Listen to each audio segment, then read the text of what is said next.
Coaches, you know, the more we get the ball into the paint and get inside out shots, the better we're going to shoot the ball. Now, getting the ball inside the paint is really important. And there's a lot of different ways that you can get it there. You know, you might feed the post, you might drive in there, you might cut in there. Specifically, we're going to talk about the problem of not being able to get the ball in the paint via the dribble. And this goes back to player development. Oftentimes when we work on player development, we have a set of things that we just like to do because it's something that we learned. I'm going to give you an example. So if Sam was here offensively, we might spend a lot of time in our player development working on his first step. So for instance, if I'm guarding him right here and he takes a first step, he's trying to clear me so that he can beat me to the rim. Now, don't get me wrong, the first step is really important.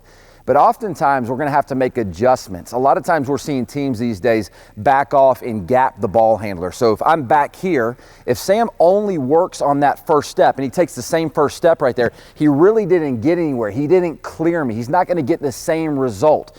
So if in our player development all we're working on is that first step, and we face a lot of teams that gap us and give us this space, it's not going to work. We have to have another solution for the ball handler.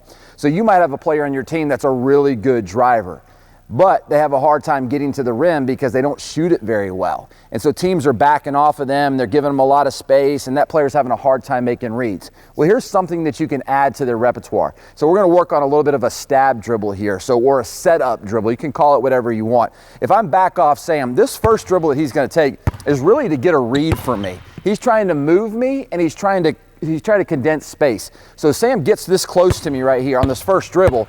Now his second step right here is much like his first step that we were working on when the defender was close, but it's way more useful.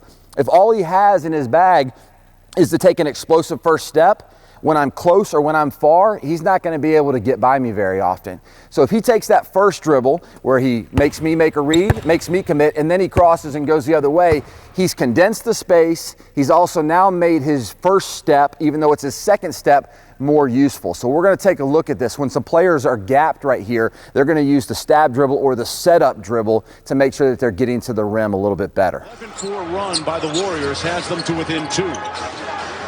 Morant out front. Spins, hangs, got it!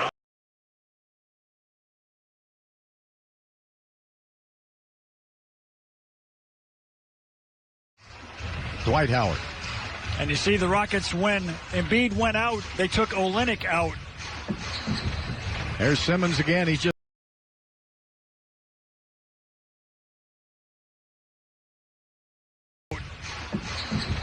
There's Simmons again. He's just too. So coaches, you saw some effective stab dribbles or setup dribbles right there. You got to make sure in your player development that you are problem solving for your players. If you have a player that is spending all their time working on that first step, but they're always getting gapped, they're going to be frustrated and they're not going to know why. They're going to say, well, I'm doing that first step every single time, but I'm not getting anywhere. Well, the reason is they're gapped. And so now we have to give them another solution. When we see players failing at things, we have to be the problem solver. And the problem solving solution here is that when they are gapped, to use that dribble to make sure that the next step, the first step, which is going to be the second step, is effective for them.